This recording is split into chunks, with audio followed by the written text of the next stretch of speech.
আসসালামু আলাইকুম everyone, welcome back to my channel. আশা করছি আপনারা সবাই অনেক বেশি ভালো আছেন। আমি আলহামদুলিল্লাহ ভালো আছি।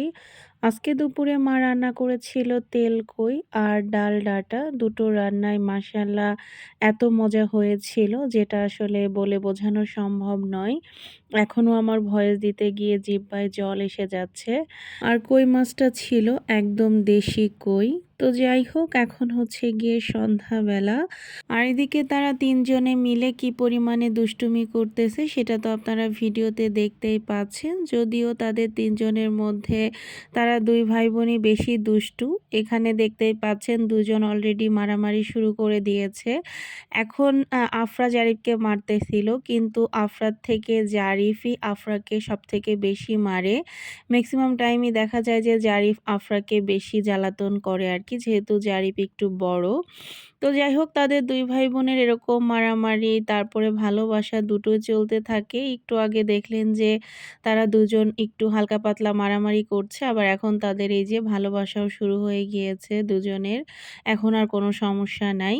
আসলে বাচ্চারা থাকলে এরকম হবে, এটাই স্বাভাবিক। আর এই দৃশ্যগুলো আসলে আমি ইচ্ছা করেই ভিডিওতে রেখে দিয়েছি যাতে ওরা বড় হলে এগুলো দেখতে পারে। তো যাই হোক, জারিফকে আসলে রেডি করিয়ে দিয়েছি। জারিফ এখন তার মামার সাথে একটু বাহিরে ঘুরতে যাবে। বাহিরে ঘুরতে যাবে বলতে, আমাদের পাশেই একটা ওয়াজ মাহফিলের আয়োজন করা হয়েছে। তো ওখানে নাকি একটু মেলার মতো বসেছে।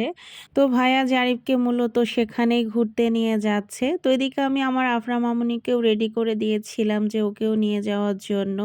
তবে ২ ভাই বোন একটা জায়গায় গেলে দুষ্টুমি করবে, ওইজন্য ভাইয়া এখন আফরাকে রেখে গেল। বলল যে একজনকেই নিয়ে যাই। তো যাই হোক, ওদেরকে বিদায় দিয়ে আমি বাসায়ও চলে এসেছিলাম। আর এই মুহূর্তে কিন্তু জারিফ ওখান থেকে ঘুরে অলরেডি বাসায়ও চলে এসেছে। আর এই যে তাদের ২ ভাই বোনের জন্য এখানে ২ টা বেলুন আর ২ টা বাঁশি কিনে দিয়েছে ভাইয়া। তো এই ২ টা জিনিস পেয়ে তারা তো মহা খুশি। এখানে ২ ভাই বোন সমানে বাঁশি বাজাচ্ছিল আর আমাদের কান একদম ঝালাফালা করে দিচ্ছিল। তো আমরা আসলে বাঁশি দিয়ে একটু বিপাকেই পড়ে গিয়েছিলাম। আর আজকে আসলে মা রাতে পিঠা বানিয়েছিল। এটা হচ্ছে গিয়ে শাক চিতই। আমাদের এলাকার খুব ফেমাস একটা পিঠা আরকি। চিতই পিঠা তো অনেক এলাকায় বানায়। তবে শাক চিতইটা আমাদের এলাকায় অনেক ফেমাস। আমাদের অঞ্চলে প্রত্যেক বাড়িতেই শীতের সময় এই পিঠাটা তৈরি করা হয়।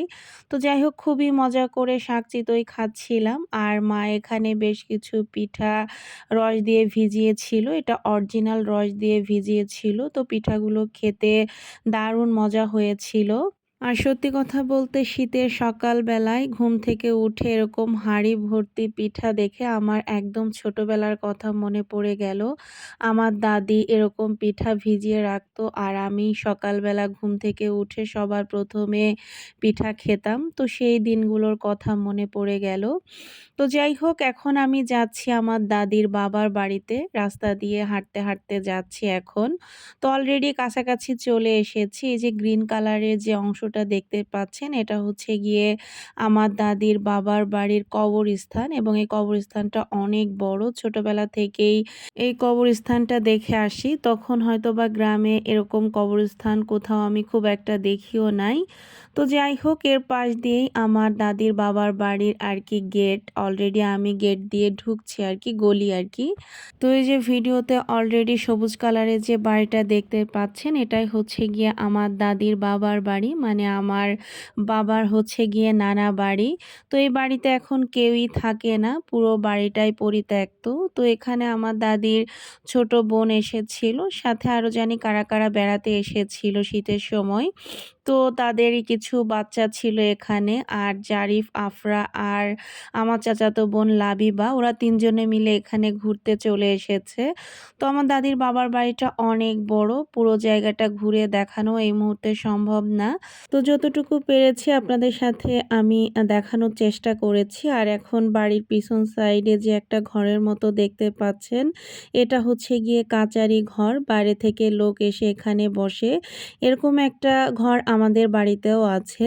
আর আমার দাদির বাবার বাড়ি কিন্তু আমাদের বাড়ি থেকে দেখা যায় এত কাছে। তো যাই হোক, বাসায় এসে মায়ের হাতে রসে ভেজানো মজাদার পিঠা খুবই মজা করে খাচ্ছিলাম। তো আজকের ভিডিওটা এই পর্যন্ত। সবাই ভালো থাকবেন, সুস্থ থাকবেন। আমাদের জন্য দোয়া করবেন। আল্লাহ হাফেজ।